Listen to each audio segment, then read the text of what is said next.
हमारे चैनल को सब्सक्राइब करें और बेल आइकन दबाएं। सवाल ये नहीं है कि दुनिया तुम्हें क्या बनाती है, सवाल ये है कि तुम दुनिया को क्या बनाते हो।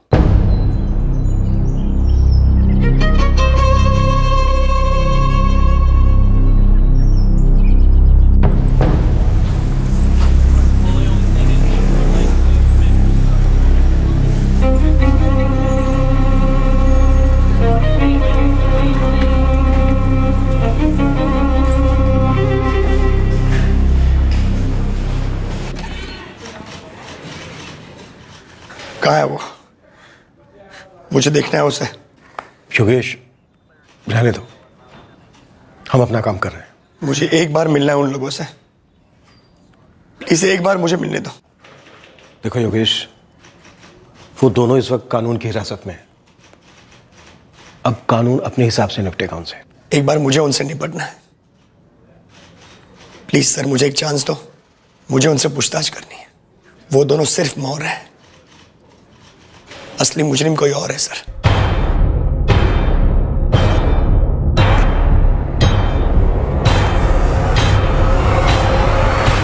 हम इस मामले की तह तक जाएंगे। जो लोग भी इसमें शामिल हैं, सब तक लिए जाएंगे। रंजीत और किशोर के अलावा एक तीसरा नाम भी सामने आया है। कौन है वो? एक टीम गई है उसे उठाने। नाम क्या उसका? ये हम अभी नहीं बता सकते। पहले हम उस तीसरे से पूछताछ करेंगे, उसके बाद बता पाएंगे। आप जब उसकी पूछताछ करेंगे, मुझे भी वहां पे रहना है। ये नहीं हो सकता। मैं तुम्हारा आक्रोश समझ सकता हूं, लेकिन हमें हमारा काम हमारे तरीके से करने दो।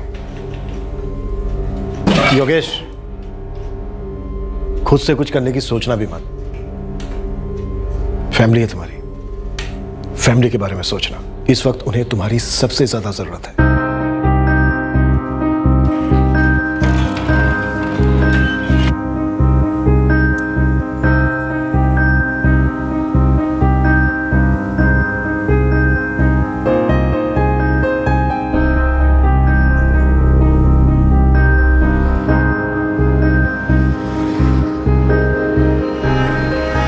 अभी वर्तमान में जो हो रहा था और करीबी भविष्य में जो होने जा रहा था, उसकी जड़ थी करीबी अतीत में हुआ एक हादसा।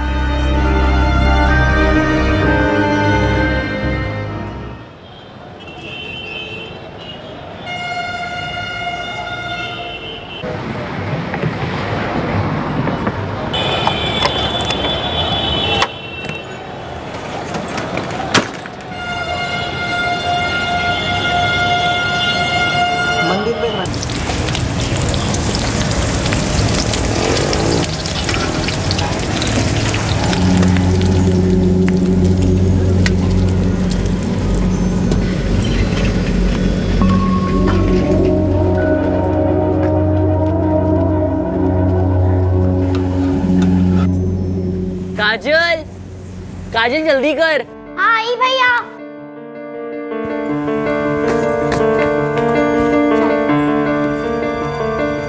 आयुष, आयुष टिफिन तो लेते जा। संभाल संभाल के। Bye mummy. Bye mummy. Bye. संभाल के जाना और साथ में रहना। हाँ। हाँ।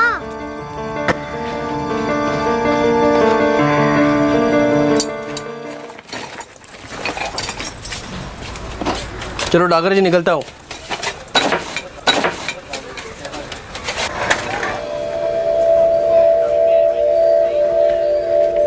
क्या बात है रंजीत, बड़ी सस्पेंस वाली नजर से घूरे जा रहे हो हमको। एक काम है, करेगा? साथ में करना है, अच्छे पैसे मिलेंगे।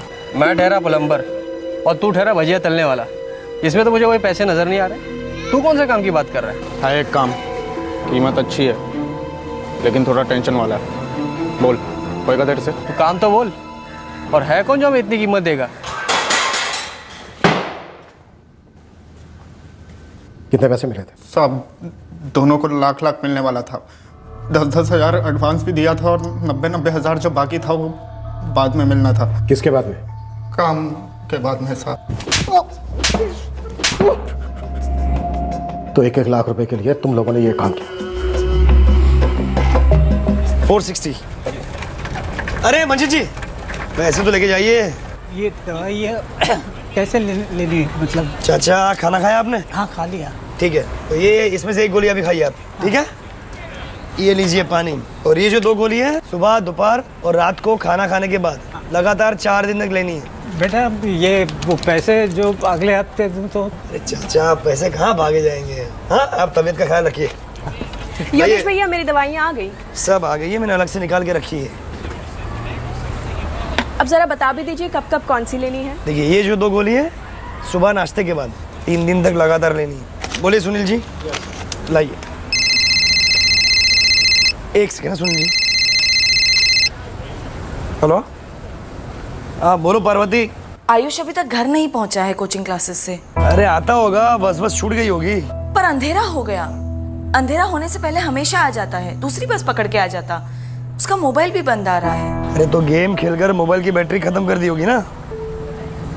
तुम फिक्र मत करो, मैं देखता हूँ। अच्छा।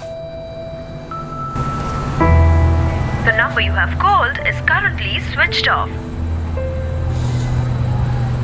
चाचा 2 मिनट ना।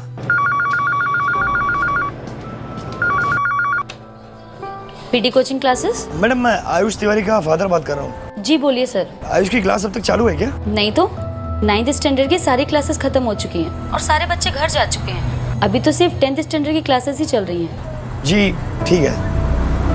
8:15 होने आए हैं। अब तक तो दूसरी क्या तीसरी बस भी मिल जाती, घर भी पहुंच जाता। मैं दुकान बंद करके तुरंत निकलता हूँ। हाँ, रास्ते में कहीं ना कहीं मिल जाएगा।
ये देखिए योगेश जी, 3:35 पे एंट्री पंच हुई आयुष की। और फिर ये देखिए 6:05 पर एग्जिट पंच हुई।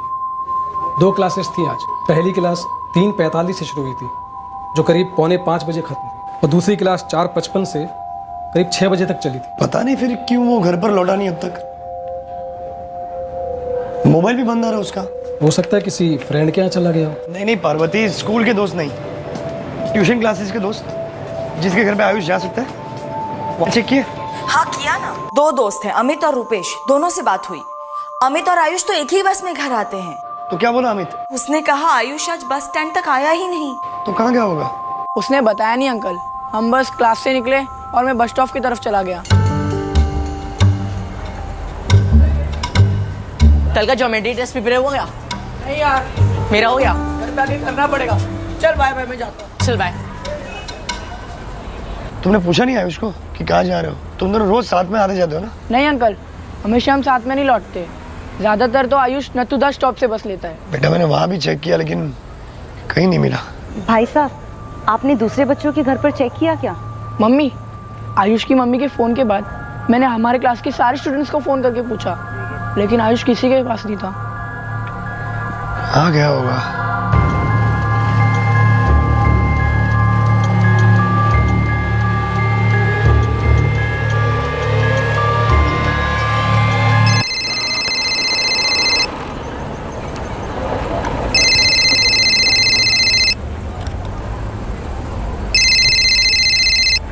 आयुष कहाँ हो बेटा तुम? 9:30 बज गए बेटा। पागलों की तरह सारा उज्जैन छान मारा। तिवारी, बात सुन। हेलो, कौन बोल रहा है? कौन हूँ से क्या मतलब है बे? हूँ कोई, बात सुन मेरी। आयुष का फोन तुम्हारे पास कैसे है? आयुष का फोन उसकी जेब में ही था, मैंने निकाल लिया और तेरे आयुष को अपनी जेब में डाल लिया। उसे बाहर निकलवाना तो अब टैक्स लगेगा, सिर्फ 3 लाख। क्या बकवास कर रहे हो तुम? कौन हो तुम? दो आयुष का फोन दो। योगेश तिवारी अगवा किया मैंने तेरे बेटे को। उसे जिंदा देखना चाहता है ना तो 3 लाख रुपए तैयार रख। कौन बोल रहे हैं भाई साहब? वो सब छोड़ और पैसा तैयार कर। वैसे ताकत है तेरे में, इतनी अच्छी खासी मेडिकल की दुकान है। 3 लाख तो तेरे लिए हाथ की मैल है। पैसा दे दे, आयुष तेरे को वापस मिल जाएगा। फिर फोन करूंगा। Hello hello hello.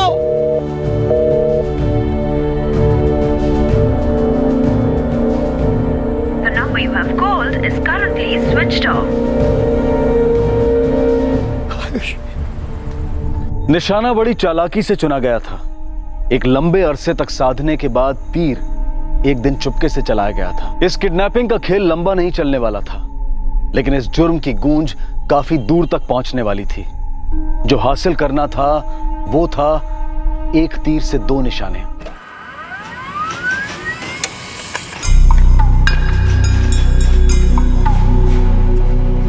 सर, जब फिरौती का कॉल आया तब आयुष के सेलफोन की लोकेशन नालखेड़ा थी। नालखेड़ा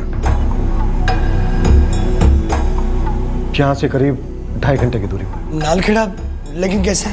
आयुष की फोटो मिली योगेश? नहीं सर, मैं मेरी वाइफ को फोन करके बोलता हूँ फोटो भेजने के लिए। गुड, उनको बोलो अभी भेजे। नालखेड़ा पुलिस से कांटेक्ट करो। फोन की लोकेशन नालखेड़ा है, इसका मतलब जरूरी नहीं है कि विक्टिम भी नालखेड़ा में हो। एक से ज्यादा किडनैपर हो सकते हैं। हो सकता है किडनैपर घूम घूम के हमें कॉल कर रहा हो गुमराह करने के लिए। फोटो क्यों चाहिए उसकी? आयुष कहाँ है? सब समझाऊंगा लेकिन बाद में। अभी मुझे आयुष की फोटो चाहिए, जल्दी। नहीं, पहले आप बताइए मुझे क्यों चाहिए फोटो, क्या हुआ है? पार्वती, आयुष को किसी ने किडनैप कर लिया। हिम्मत रखना प्लीज पार्वती। मैं कुछ नहीं होगा, आयुष को कुछ नहीं होगा। मैं अभी पुलिस स्टेशन में ही हूँ। मुझे जल्दी आयुष की फोटो भेजो प्लीज। मम्मी क्या हुआ? काजल, पापा को जल्दी से आयुष भैया की एक फोटो मैसेज कर, जल्दी से भेज एक फोटो। आयुष को अगर कोचिंग क्लास के बाहर से उठाया जाता तो उसने शोर जरूर मचाया होता, लेकिन उसने शोर नहीं मचाया। जी मतलब किडनैपर कोई जान पहचान वाला हो सकता है जिसके कहने पर आयुष बड़ी आसानी से उसके साथ चला गया हो।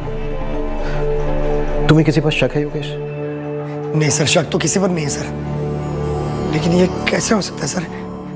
रोज ट्यूशन क्लासेस के बाद म्युनिसिपल बस लेकर आयुष घर आता है अपने आप से। सर, आयुष की फोटो 2 मिनट में फैक्स होगी, तब तक आप नाकाबंदी बढ़ा दो। पूरी संभावना है कि बच्चा किसी व्हीकल में। उसकी लास्ट सेलफोन लोकेशन नालखेड़ा बता रहा है। सारे होटल्स, लॉजेस, सारे वीराने, हर जगह चेक करो। बच्चे की उम्र 14 साल है। 14 साल का लड़का अगवा किया गया है। नाम Ayush Tiwari, sky blue T shirt और नीली जीन्स पहना हुआ था। रिपीट, उम्र 14 साल, स्काई ब्लू टी शर्ट और नीली जीन्स पहना हुआ था।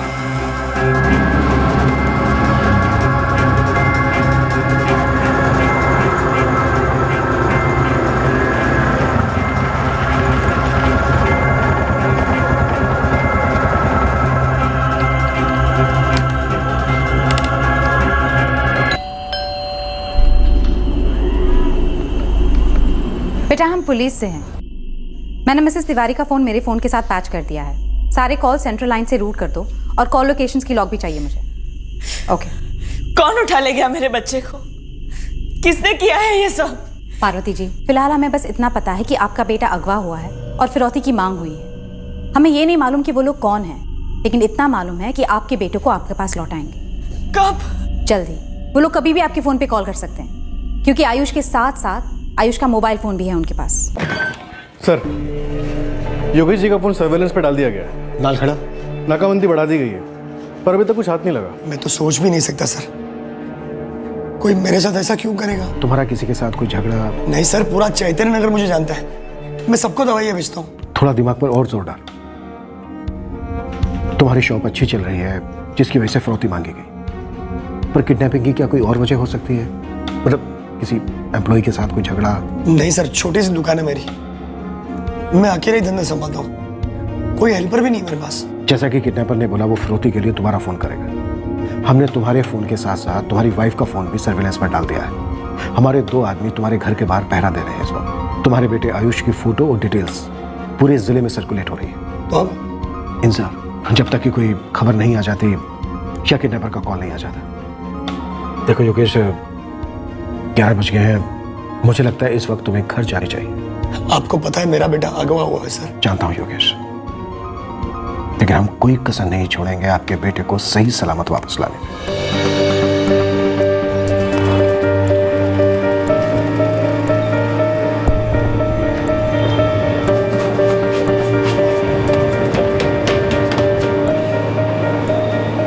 सर इस इलाके में कोई सीसीटीवी है नहीं वैसे, पर हाँ मेरी क्लासेस के अंदर और बाहर दोनों जगह आप चाहें तो वो दिखा सकता हूँ आपको। दिखाइए। 12 बज गए सर, अभी तक कोई कॉल नहीं आया। किडनैपर का पहला कॉल आया 9:30 बजे। आयुष अपनी क्लास से 6:05 पर निकला। एग्जिट स्टैम्प और सीसीटीवी ये कंफर्म करते हैं, लेकिन वो अपने बस स्टॉप पर नहीं जाकर कहीं और गया। उसने शोर भी नहीं मचाया, मतलब वो किडनैपर के साथ खुद गया। किडनैपर या किडनैपर्स शायद उसकी जान पहचान वाले रहे। जानने वालों की कमी नहीं होगी सर। योगेश का मेडिकल स्टोर काफी पॉपुलर है, पिछले 6 सालों से चल रहा है, जब से ग्वालियर से यहाँ उज्जैन शिफ्ट हुए थे।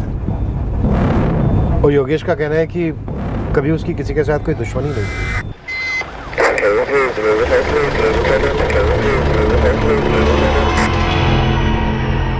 सर, शहर से बाहर जाने वाले हर रास्ते पर नाकाबंदी की है। हमारी पेट्रोल टीम भी गश्त पे है और उन सभी के पास आयुष की तस्वीर और डिटेल्स भी मौजूद है। प्रेशर बनाए रखो जगह। एक से ज्यादा किडनैपर्स हो सकते हैं। हो सकता है नालखेड़ा से रैंसम कॉल हमें गुमराह करने के लिए कह रहे हैं। बच्चा शायद अभी भी उज्जैन में ही है। मैडम, मैं कल सुबह तक 3 लाख रुपए कैश अरेंज कर सकता हूँ। मैं दे दूंगा पैसे और ले आऊंगा मेरे बेटे को वापस। खत्म करते ये सब। योगेश जी, खत्म तो तब करेंगे ना जब किडनैपर का कॉल आएगा। आप मुझे एक बात बताइए, कौन कौन ये जानता है कि इतनी शॉर्ट नोटिस में आप 3 लाख रुपए इकट्ठा कर सकते हैं? मुझे कुछ नहीं पता मैडम, कौन कौन मेरे बारे में ये सब जानता है और कौन मेरे बेटे को अगवा कर सकता है। सुनिए, हम पैसे दे देंगे, उन्हें जो चाहिए सब दे देंगे। बस मेरा बेटा वापस चाहिए प्लीज। पार्वती जी, हमारी भी यही कोशिश है कि आपके बेटे को आपके पास जल्द से जल्द सही सलामत लौटा दें।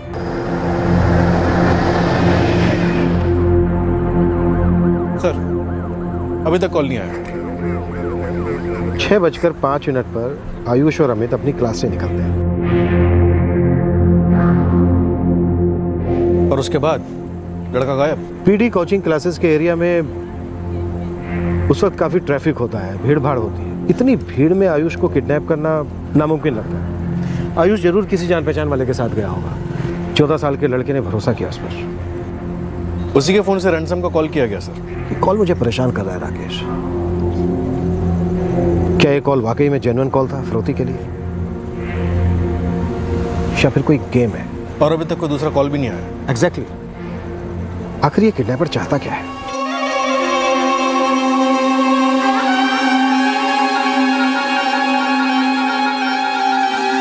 समझ में नहीं आ रहा है, किसी की हमसे क्या दुश्मनी हो सकती है? दुश्मनी तो थी, और जब खुलासा हुआ कि वो कौन था, तब तिवारी परिवार पर अविश्वास की बिजली कड़क गई। ऐसा झटका लगा सभी को कि एक ही सवाल की बारिश होने लगी कि क्यों, आखिर क्यों? इस जुर्म का जो मकसद था, इस जुर्म के द्वारा मुजरिम जो हासिल करने निकला था, उस मकसद ने एक बाप को निचोड़ कर रख दिया।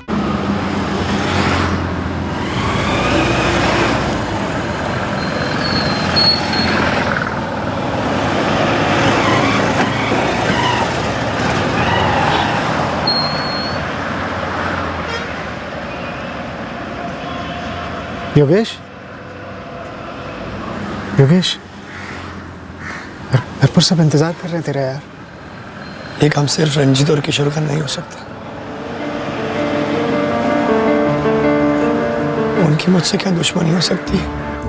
अरे भाई रंजीत, 3 प्लेट पकौड़े पार्सल देना, आलू और प्याज के मिक्स। जी योगेश जी, बस अभी गरम गरम तल देता हूँ। घर ही भिजवाने हैं? हाँ, बच्चे लोग जिद कर रहे हैं। आप दुकान संभालिए, मैं भिजवा देता हूँ। पता है कितनी बार मैंने रंजीत को मुफ्त में दवाई दी थी, क्योंकि मुझे मालूम था उसकी कमाई बहुत कम है। देखिए यार, पता नहीं इसमें कितना सच है और कितना झूठ। बस सुनने में आया कि पुलिस ने अतुल कुमार को उठवा लिया है। अतुल? अरे देखिए सर, मुझे फंसाया जा रहा है सर। एक भजिया वाला प्लम्बर में नाम लेते तो मैं गुनहगार हो गया सर। ये क्या बात हुई सर? हाँ? आपको जरूर गलतफहमी हुई है सर। पापा। ये ऐसा नहीं कर सकते सर।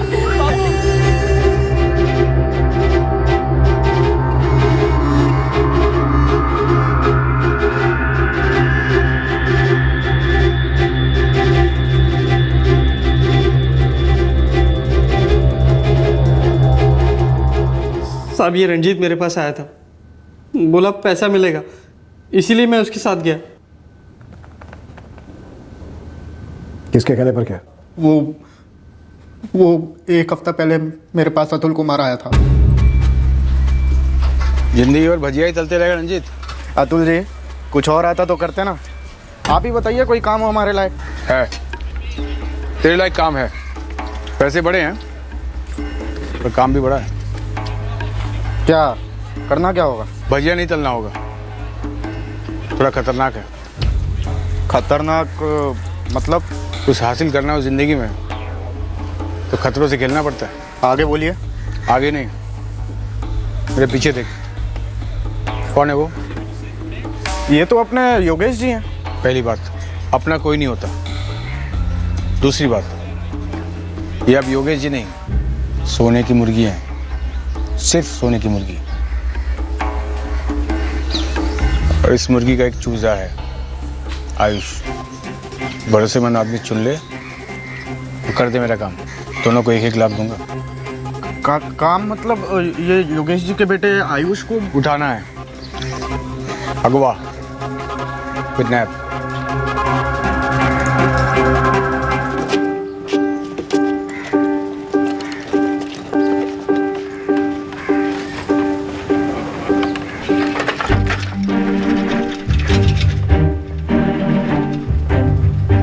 आज पता है बहुत मजा आया। क्यों? दिनेश सर का लेक्चर था ना, हम पेपर्स पर उठा के फेंक रहे थे। वो तो बहुत मारते।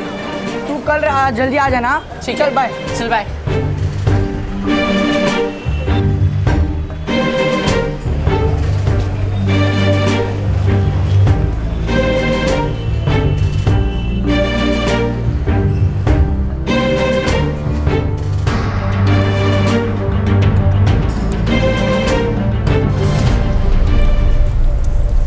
स्कूल के रास्ते तो भूल ही जा, छोटी बहन हमेशा साथ में रहती है। सबसे सही रहेगा ट्यूशन क्लास के बाद में उठाएंगे।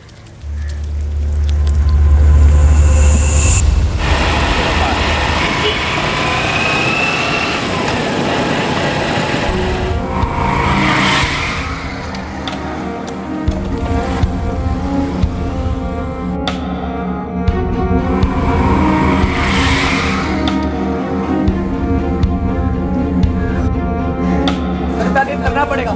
चल बाय बाय, मैं जाऊँ। चल बाय।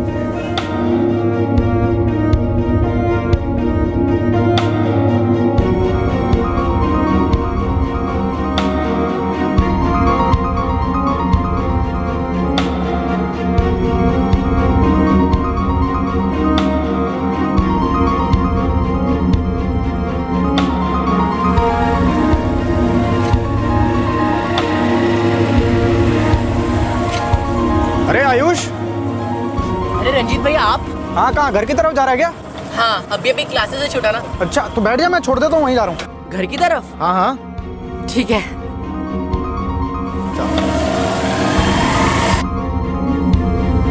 अरे किशोर, यहाँ क्या कर रहा है तू? और साइकिल की तरह तेरी पंचर हो गई है। तेरी अच्छा हुआ मिल गया, आजा बैठ जा। हाँ। ये बसंती ट्रिपल उठा लेती है। आयुष आगे हो जाए, मेरा दोस्त है।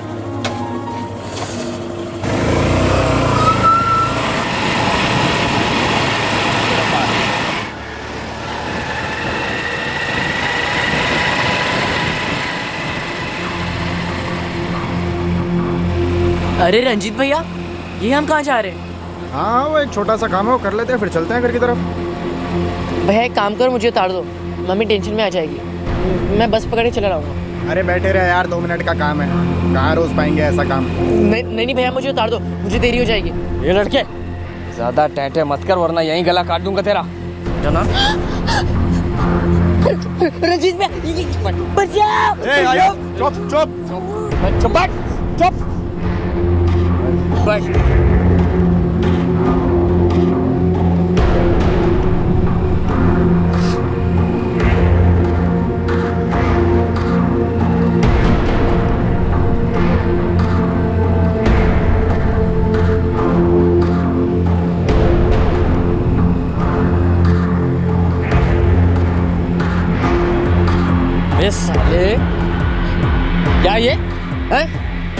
हीरो बनने की सोचना भी मत, बेकार में मरेगा साले, समझा ना? तो उन्हें जीना भी शुरू नहीं किया बेटे कि वो बेवजह मरना चाहता है तो बैठा रहे चुपचाप। अपहरण के दिन पूरी कोशिशों के बावजूद पुलिस ये पता नहीं लगा पाई कि आयुष को कहां ले जाया गया था और वो किस हाल में था।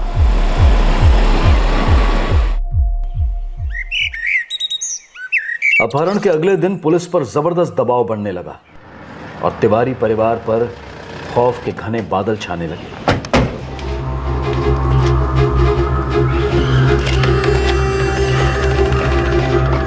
सर, कांस्टेबल चौबे ने कई राउंड्स लगाए पर घर पर नजर रखता हुआ कोई नहीं दिखाई दिया। सर अब बस मैं सीधे बैंक जाता हूँ, पैसे निकलवाता हूँ। पैसे निकाल कर क्या करोगे योगेश? किडनैपर ने अभी तक दूसरा कॉल ही नहीं किया। योगेश जी, पार्वती जी, आप लोग दिमाग पर जोर देकर बताइए कि यहाँ उज्जैन में या फिर ग्वालियर में जहाँ आप लोग पहले रहते थे, वहाँ पे किसी से कोई अनबन, कोई झगड़ा या फिर कोई दुश्मनी? किसी से कोई दुश्मनी नहीं हमारी।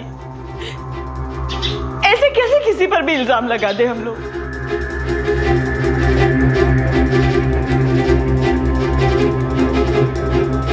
बेटा, आप और आयुष एक ही स्कूल में पढ़ते हो ना? आपके आयुष भैया का स्कूल में किसी के साथ कोई झगड़ा हुआ, कोई अनबन, कोई तू में? सर स्कूल में किसी बच्चे का झगड़ा नहीं होता, और किसी का झगड़ा होगा तो कोई किसी को अगवा कर लेगा। हाँ कर लेगा।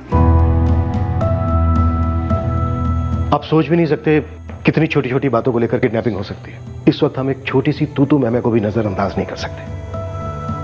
जिस तरह से आयुष की किडनैपिंग हुई है उससे ऐसा ही लगता है कि मामला कुछ पर्सनल है। किडनैपर ने फिरौती के लिए 3 लाख रुपए मांगे हैं और उसने ये जानने के लिए अभी तक दूसरा कॉल नहीं किया कि आप लोग पैसा जुटा पाए हो या नहीं। अगर ये किसी पेशेवर का काम होता तो अब तक जगह और टाइम दोनों बता चुका होता डिलीवरी के लिए। आपके जितने भी करीब के जान पहचान वाले हैं, रिश्तेदार हैं, कस्टमर्स हैं, सबके नाम, नंबर और प्रोफेशन हमें लिख कर दीजिए। हो सकता है कोई ऐसा हो जिसके बारे में आप सपने में भी नहीं सोच सकते।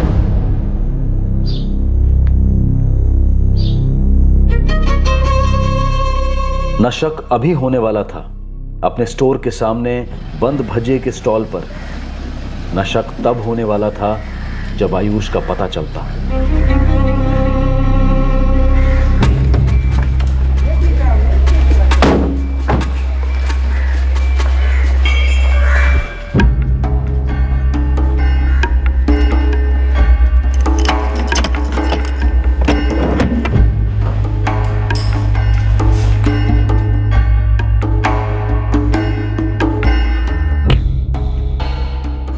अतुल इसके पीछे, मतलब अतुल के पीछे डॉक्टर गोविंद त्रिवेदी। चल घर चलते हैं यार, वो काजल और भाभी की हालत खराब है। ये बात मेरी समझ में पहले क्यों नहीं आई? ये था बैर, ये थी दुश्मनी की वजह।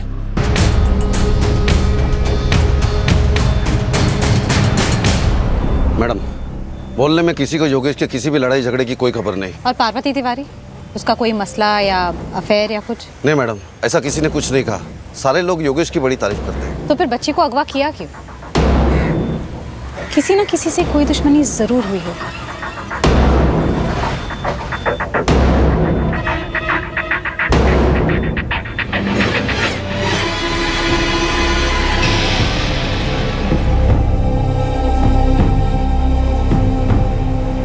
उस समय जब पुलिस इस अपहरण के पीछे कोई मोटिव, कोई मकसद ढूंढ रही थी, तब मकसद ठीक तिवारी परिवार की नाक के नीचे था। गुड मॉर्निंग डॉक्टर साहब। Good morning. पर वो उसके इरादे को सूंघ ही नहीं पा रहे थे। साहब, उनके पास क्या सबूत है साहब? मैंने उनको ये सब काम करने के लिए कहा साहब।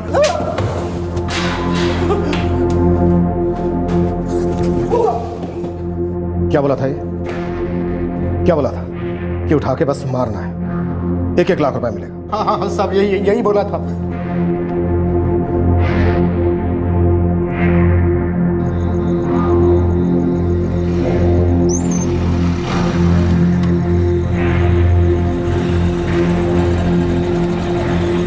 फैसला हो गया कि आयुष को कहाँ से उठाना है। कहाँ से उठाओगे? ट्यूशन क्लास के बाहर से, वही सबसे सही जगह है। कब उठाओगे? कल काम हो जाएगा। ये एडवांस है, काम होने के बाद बाकी पैसे मिल जाएंगे। उठा के फिरौती मांगे ना।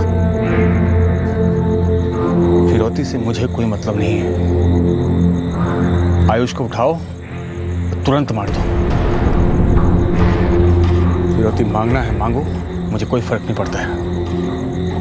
और अगर फिरौती मिली तो तुम दोनों का बोनस होगा। प्लीज मेरे को घर जाने दो रंजीत भाई, प्लीज रंजीत भाई घर जाने दो मेरे को।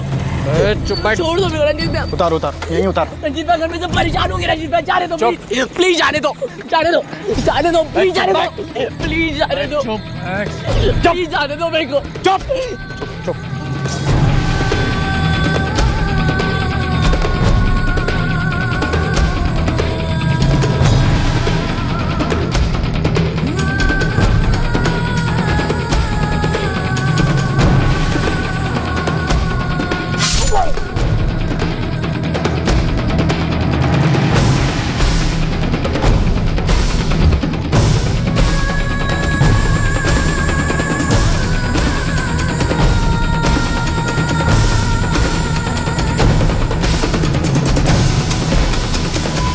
काम तो हो गया, फिरौती मांग ले। नहीं अभी रुक, थोड़ी देर में करते हैं। हाँ, इसी के फ़ोन से करेंगे। हाँ, लेकिन इसकी बॉडी को पहले ठिकाने लगा देते।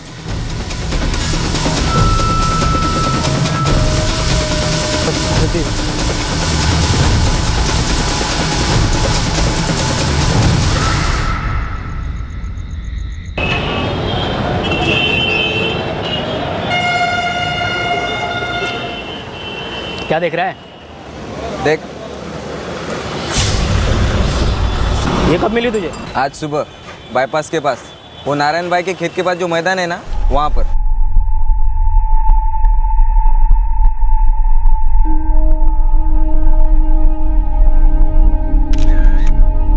इसके फोटोग्राफ्स हर थाने और खबरियों में घुमा दो।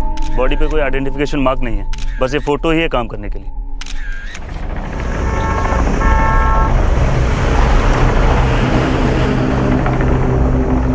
ये तो यही लड़का लगता है। कौन है ये लड़का? उज्जैन का लड़का है। कल रात को चैतन्य नगर थाने से फोटो मिला मेरे को। सर, एक बुरी खबर है। लाश मिली? कुछ बोल क्यों नहीं रहे आप? प्लीज बताइए ना, हॉस्पिटल क्यों आए हैं? आयुष ठीक है ना? ये कुछ नहीं बोल रही है, प्लीज कुछ बोलो ना। किधर ठीक नहीं है, मैं झूठ नहीं बोलूंगी। क्या हुआ? क्या हुआ है? आज सुबह तनोड़िया में आयुष की लाश मिली है।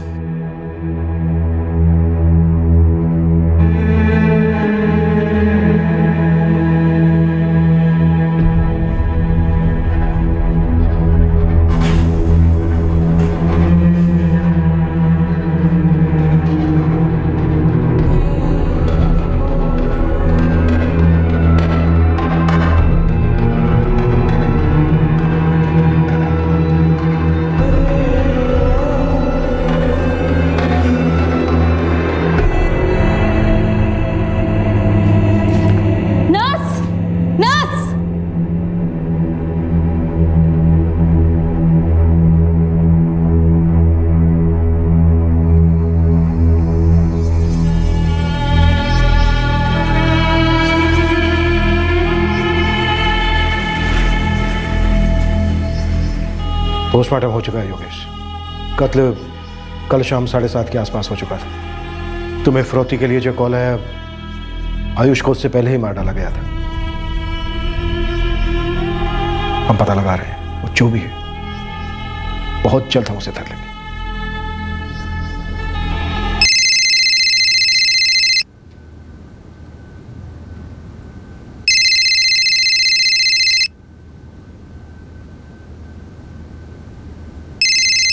फोन उठाओ योगेश, उसी का होगा। सर, नंबर मिल गया। योगेश, फोन उठाओ।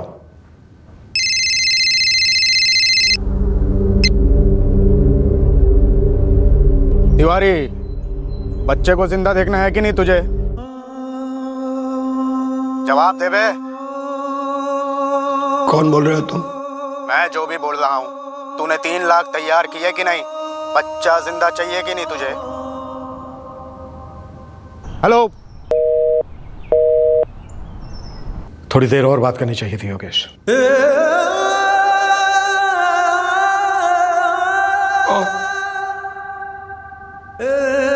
थोड़ी देर, और थोड़ी देर। क्या बात करता मैं, क्या बात करता मैं, बताओ। आयुष,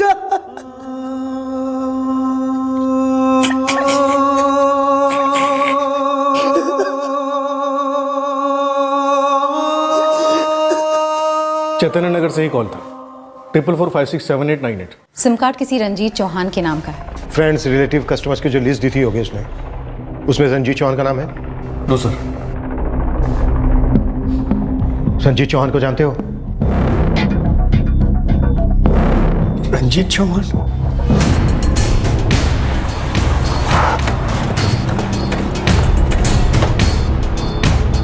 चल साहब, अरे पर हुआ क्या? अरे कुछ तो बताइए साहब। लेकिन मैंने किया क्या, ये तो बताइए। आप ऐसे उठा के लेके जा रहे हैं साहब।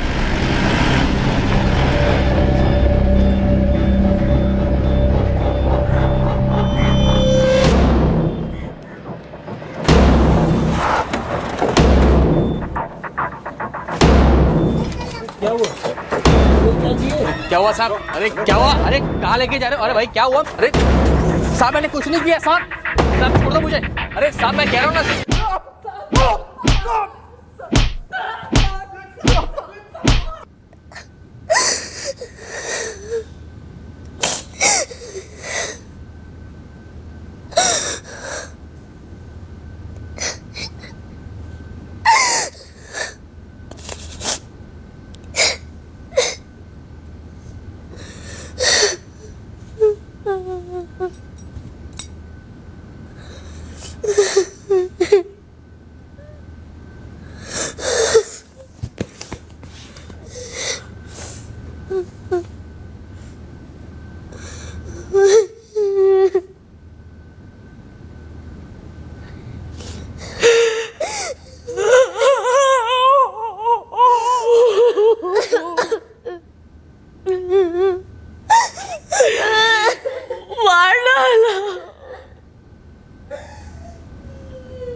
मेरे बच्चे ने किसी का क्या बिगाड़ा था?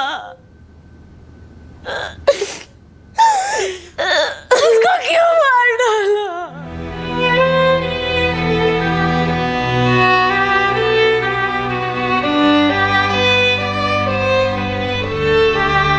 देख योगेश, मातल ने ये क्यों किया, अतुल के पीछे कौन है, ये सब पता करने में थोड़ा वक्त लगेगा। चल यार घर चलते हैं यार, आयुष का क्रियाक्रम भी करना है ना यार।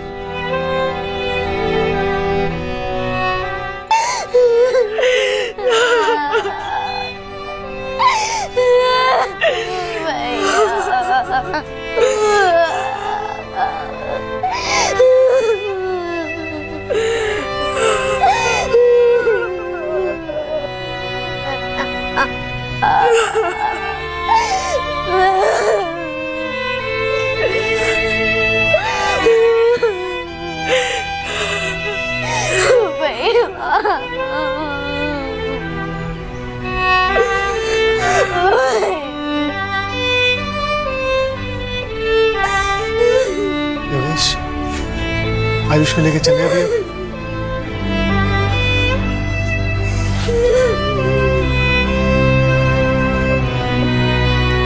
योगेश हम सब कर लेंगे यार, तुम सिर्फ साथ रहो। हटो हटो हटो सब लोग, हटो दूर हटो।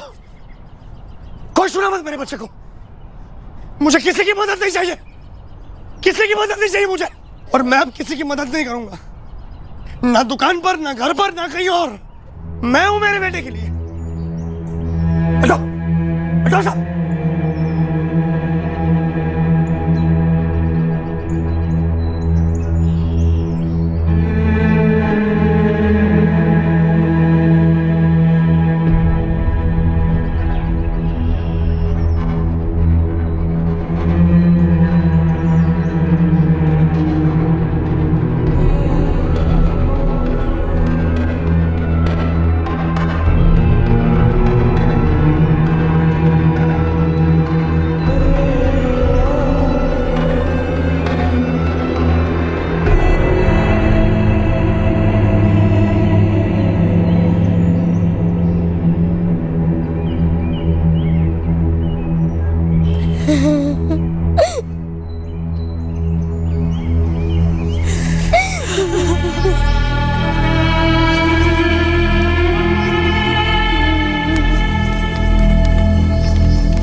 हाँ सर, मैंने ही करवाया। क्यों? क्यों? उसने मेरे पेट पे लात मारी सर। 6 साल पहले तक यहाँ चैतन्य नगर में सिर्फ और सिर्फ एक ही मेडिकल स्टोर था, मेरा। और फिर यादव का साथ मेरे सारे ग्राहक को अपनी तरफ करने लगा।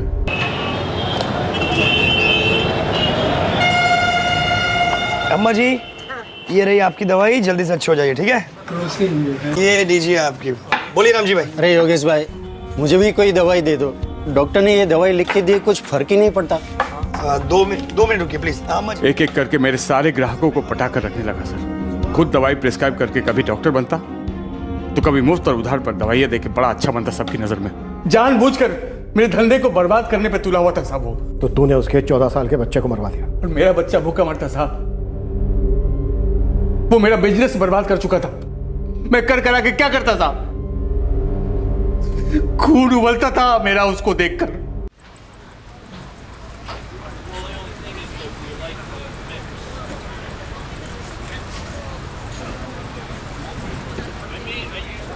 ओ अश्विन भैया,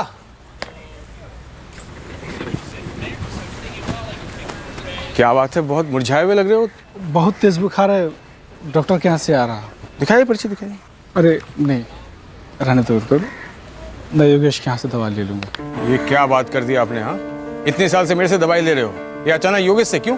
हाँ, अरे दवाई भी वही है, दाम भी वही है। आइए चलिए। आपकी बात है कि मैं योगेश की दुकान से उधार लेता हूँ और वो भी दवा लेने के बाद में छोटी छोटी किश्तों में चुका देता हूँ। इसमें कौन सी बड़ी बात है? अरे हमसे उधार ले लो, हम भी उधार दे देंगे। हाँ, अतुल ने इस मोहल्ले में किसी को उधार नहीं दिया है, पर आपको देगा। चलिए आइए आइए आइए आइए। जिद कर रहे हैं। आइए आइए। इसमें कौन सी बड़ी बात है, दवाई हम देते हैं आपको। सुनिए सुनिए ना, वो अतुल भाई साहब देखिए हमारे ग्राहक को अपनी तरफ खींच के लेके जाने की कोशिश कर रहे हैं।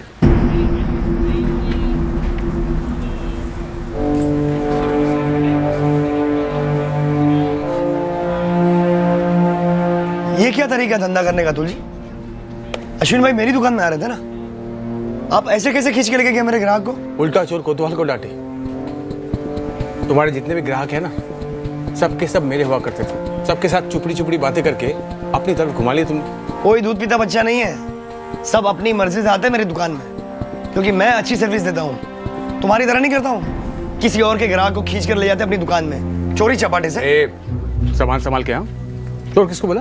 तो यहाँ चैतन्य नगर में सब कायदे से चल रहा था। ये कायदा है? यही कायदा है। वो डॉक्टर त्रिवेदी के वहाँ लोग जाते थे, फिर मेरे यहाँ आके दवाई खरीदते थे, जैसे दुनिया भर में होता है। पर तुम तो खुद डॉक्टर बने बैठे हो, खुद दवाई प्रिस्क्राइब करते हो। डॉक्टर त्रिवेदी भी खफा है तुमसे, उनके सारे पेशेंट तुमने अपनी तरफ कर लिए हो। वो तो हम शराफत दिखा रहे, कुछ कर नहीं रहे। अरे हम कुछ कर नहीं रहे तो इसका मतलब ये समझो मत कि हम कुछ कर नहीं सकते। हमारे इलाके में घुस के हमारे ही धंधा चौपट कर रहे हो तुम। जाओ यहाँ से। मैं तो जा रहा हूँ, लेकिन तुम संभाल सकते हो तो संभालो अपनी डूबती नैया को। दोनों के दोनों चोर हो चोर, तुम और डॉक्टर त्रिवेदी। जो दवाई की जरूरत नहीं वो भी प्रिस्क्राइब करते हैं डॉक्टर त्रिवेदी, और तुम बेचते हो। दोनों मिलकर गरीबों को लूटते हो। अरे बंद करो ये सब, वरना एक दिन गरीबों की ऐसी हाई लगेगी ना, ये दुकान भी बंद हो जाएगी। चोर कहीं। मुझे उसने चोर बोला था साहब, गलत तरीकों से मेरा बिजनेस हासिल कर लिया उसने। तो बस मैंने भी तय कर लिया, इसे चोट दूंगा, और ऐसी चोट दूंगा जिसकी कोई दवा नहीं होगी।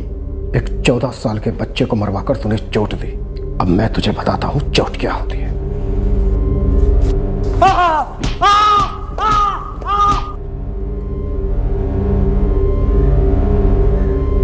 कितनी नफरत। हाँ योगेश, इतनी नफरत। अरे तुम मेरा गला काट देता।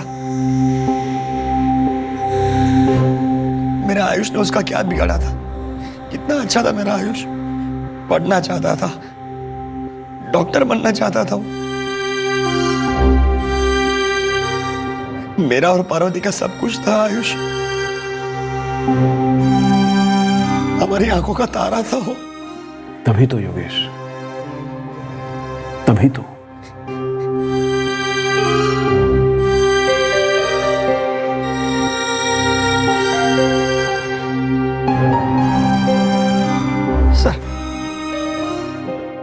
सर ये सिर्फ अतुल का किया कराया नहीं हो सकता। इसके पीछे डॉक्टर त्रिवेदी है। ये सारी साजिश डॉक्टर त्रिवेदी की रची रचाई हुई है। कमाल कर रही हैं आप। 2 केमिस्ट की लड़ाई में आप मुझे क्यों घसीट रही हैं, वो भी मर्डर के केस में? मेरे सीनियर आपसे कुछ सवाल करना चाहते हैं, प्लीज चलिए हमारे साथ।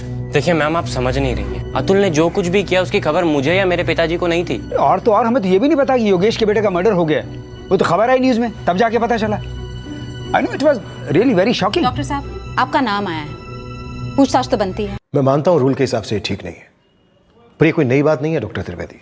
बहुत से मेडिकल स्टोर वाले अपने कस्टमर्स को खुद दवाई बता देते हैं। पॉइंट क्या है आपका?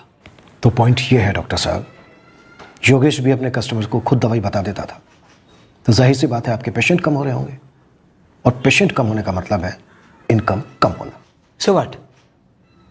एक अजीब वाहियात से एंगल पेश कर रहे हैं आप कि कोई केमिस्ट 4 पेशेंट्स को गैर कानूनी तरीके से सर्दी जुकाम पेट दर्द की दवाइयां खुद प्रेस्क्राइब करता था, इसलिए मैंने एक क्वालिफाइड एस्टेब्लिश्ड डॉक्टर ने उसके बेटे का, उसके 14 साल के बेटे का मर्डर करवाया। नॉनसेंस। ये अनुमान भी कैसे लगाया आपने?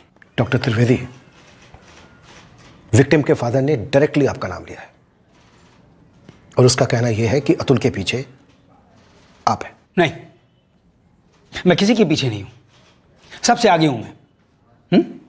आप बुलाइए अतुल को, पूछिए मेरे सामने क्या मैंने करवाया ये सब। बुलाइए उसे, पूछिए। झूठ बोलता हूं डॉक्टर, उन दोनों की सांठगांठ थी सब में सर,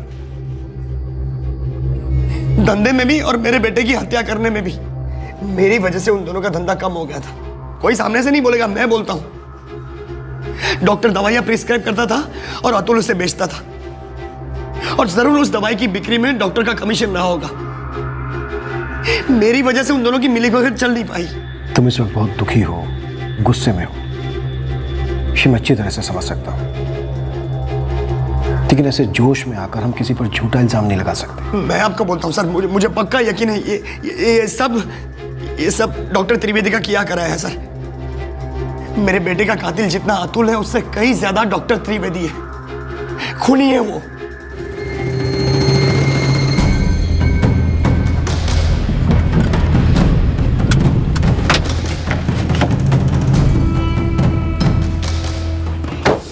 कबूल करो।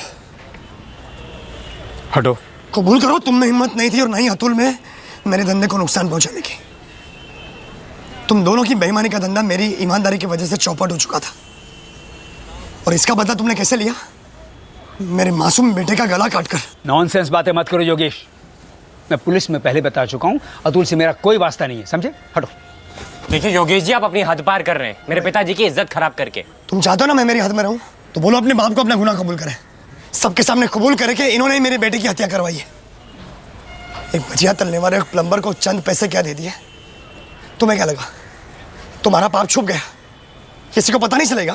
मैं सारी दुनिया के सामने तुम्हारी पोल खोलूंगा, नंगा करूंगा मैं तुम्हें। बस अब एक लफ्ज और नहीं। हटो सामने से, हटो।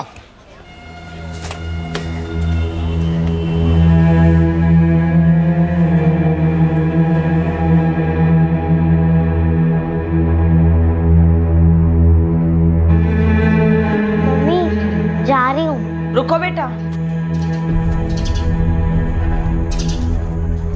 संभल के जाना। हाँ काजल बेटा, आज के बाद तुम कभी अकेले नहीं जाओगी।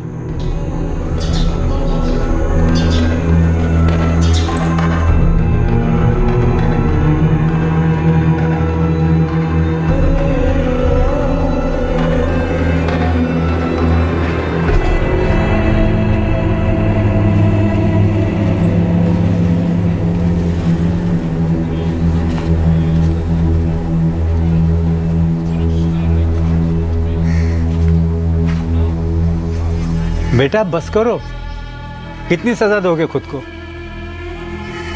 सजा तो उन्होंने मेरे मासूम बच्चे को दी, ताकि मुझे ऐसा घाव लगे जो कभी भरे नहीं। अतुल की दुकान बंद है, तुम दुकान खोल नहीं रहे हो, इलाके के सभी मरीज परेशान हैं, सजा उन सबको मिल रही है ना। कोई जिए या मरे मुझे रत्ती भर फर्क नहीं पड़ता चाचा। मुझे मेरे बेटे के कातिलों को सजा दिलवानी है। अब मेरी जिंदगी का सिर्फ एक ही मकसद है, और ये मकसद तब तक पूरा नहीं होगा जब तक मेरे बेटे के कातिल खुलेआम घूम रहे हैं।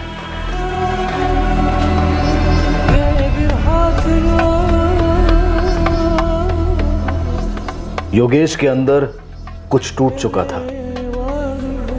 वो अपना काम तो किए जा रहा था, पर मानो वो कोई बेजान सी कठपुतली था जिसकी टोर किसी भयंकर अंधेरे में अटकी हुई थी। यह अंधेरा सिर्फ तब दूर हो सकता था जब उसे अपने बेटे के लिए इंसाफ मिलता, जो इस वक्त उसे अधूरा लग रहा था।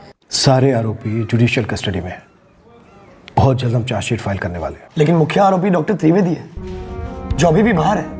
योगेश अतुल से हमने एक बार नहीं, 2 बार नहीं, बल्कि दर्जनों बार पूछताछ की है। डॉक्टर त्रिवेदी को भी 4 से 6 दफा हमने बुलाया है पूछताछ के लिए, लेकिन डॉक्टर त्रिवेदी के खिलाफ हमें कोई सबूत नहीं मिला। मुझे खुद अतुल से पूछताछ करनी है। कानून तुम्हें इस बात की इजाजत नहीं दे सकता। कानून को अपना काम करने दो, भरोसा रखो उन पर। योगेश भरोसा नहीं कर पाया, उसका घाव नहीं भर पाया।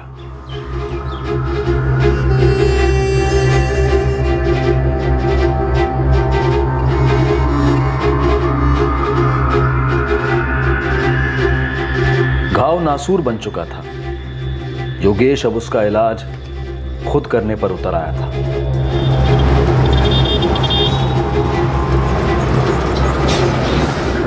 उसके इस नासूर के ज्वालामुखी में उबलते लावा को कोई नहीं देख पाया था, जो फटने की कगार पर था।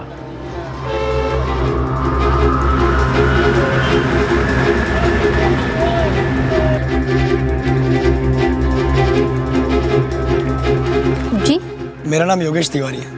उस्मान से बात करनी है। उस्मान। हाँ जी कहिए। एक काम है तुमसे, मुझे एक बंदूक चाहिए। मैंने पढ़ा तुम्हारे बारे में अखबार में, तुम हथियार बेचते पकड़े गए थे।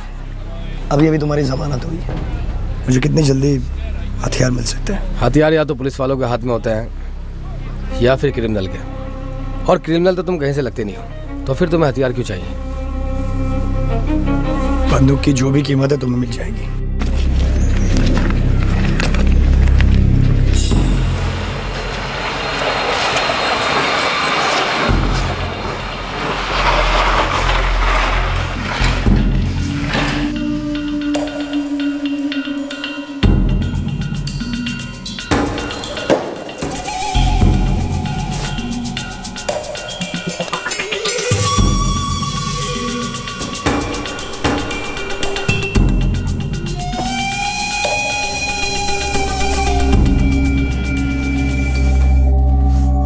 हथियार के साथ हथियार भी दिला सकता हूँ।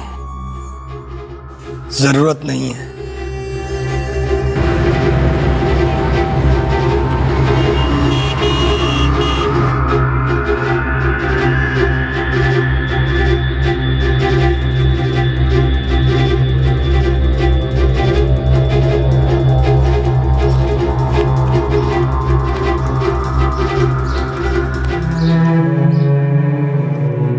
पापा, अब स्कूल जाने का बिल्कुल भी मन नहीं करता। पहले भैया आते थे ना मेरे साथ।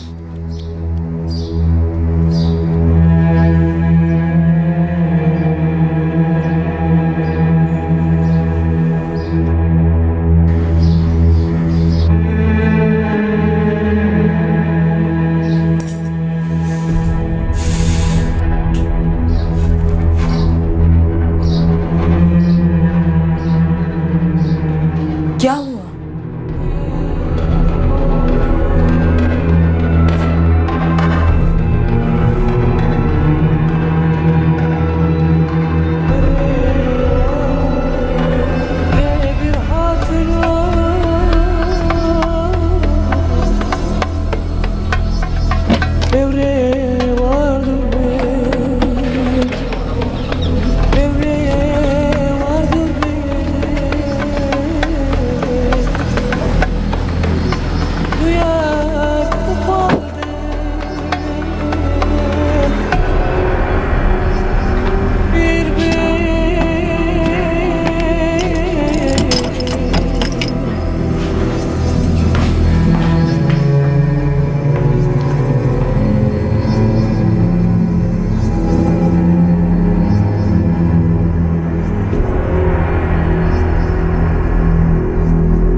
डॉक्टर गोविंद त्रिवेदी का लड़का मनोज डेड ऑन अराइवल, 4 गोलियां दागी गई थी।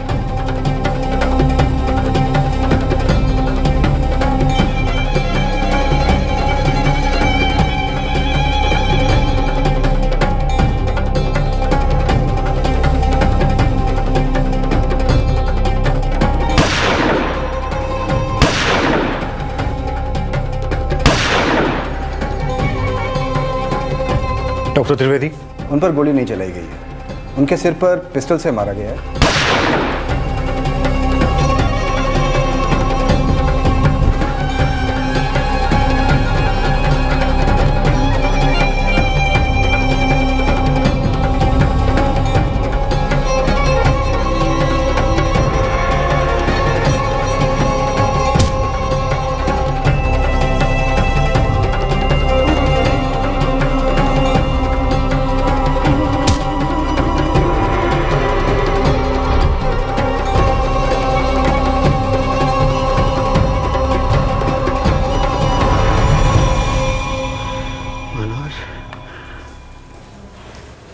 मनोज, मनोज, मनोज कहाँ है?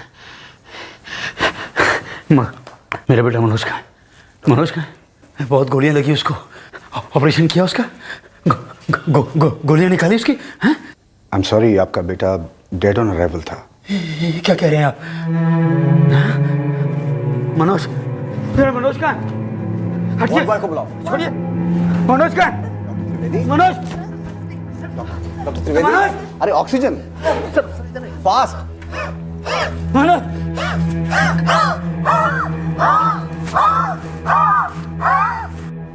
मेरा निशाना सिर्फ मनोज था। तुमने डॉक्टर त्रिवेदी के सर पर भी मारा, गन से मारा। मैंने सिर्फ सर पे मारा क्योंकि मैं चाहता था कि डॉक्टर त्रिवेदी जिंदा रहे और तड़पे मेरी तरह। बेटा खोने का दर्द क्या है आप वो समझेगा। योगेश, मैंने पहले भी तुमसे कहा था, डॉक्टर त्रिवेदी का तुम्हारे बेटे आयुष के मर्डर से कोई लेना देना नहीं था। जरूर था इंस्पेक्टर, जरूर था। 4 महीने हो गए उन्होंने मेरे बेटे को मारे हुए, और इन 4 महीनों में न जाने कितनी बार लगातार डॉक्टर त्रिवेदी ने हर वो मुमकिन कोशिश की अतुल, रंजीत और किशोर को छुड़वाने के लिए। इस बात को आप झुठला सकते हैं क्या? नहीं, यह सच है कि डॉक्टर त्रिवेदी ने अतुल की जमानत करवाने की कोशिश की।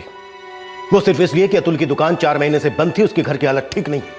बाकी दोनों यहाँ अकेले रहते हैं। डॉक्टर त्रिवेदी सिर्फ उनकी मदद कर रहे थे। डॉक्टर त्रिवेदी का तुम्हारे बेटे आयुष के मर्डर से कोई लेना देना नहीं था। डॉक्टर त्रिवेदी ने मेरे मासूम बच्चे का कत्ल करवा दिया, और अब भी आप कहते हैं कि वो बेकसूर है। यस, कानून ने डॉक्टर त्रिवेदी को बेकसूर करार दिया है। कानून ने। मेरे कानून ने नहीं, मेरे कानून ने उसे सजा दे दी। अब वो समझेगा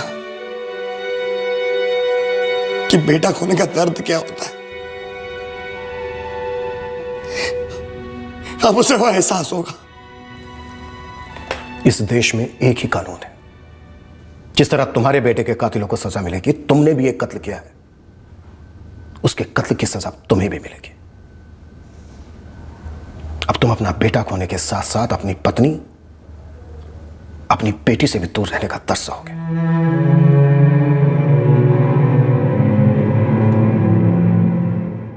आयुष को खोने का दर्द मैं सहन नहीं कर पाया पार्वती। मैं भी नहीं सह पाई अपने बेटे को खोने का दर्द। काजल भी नहीं सह पाई अपने भाई को खोने का दर्द। अब मैं अपने पति को खोने का दर्द सहूंगी, और काजल अपने पिता को। अब इस दर्द को मिटाने के लिए हम किसका कत्ल करें?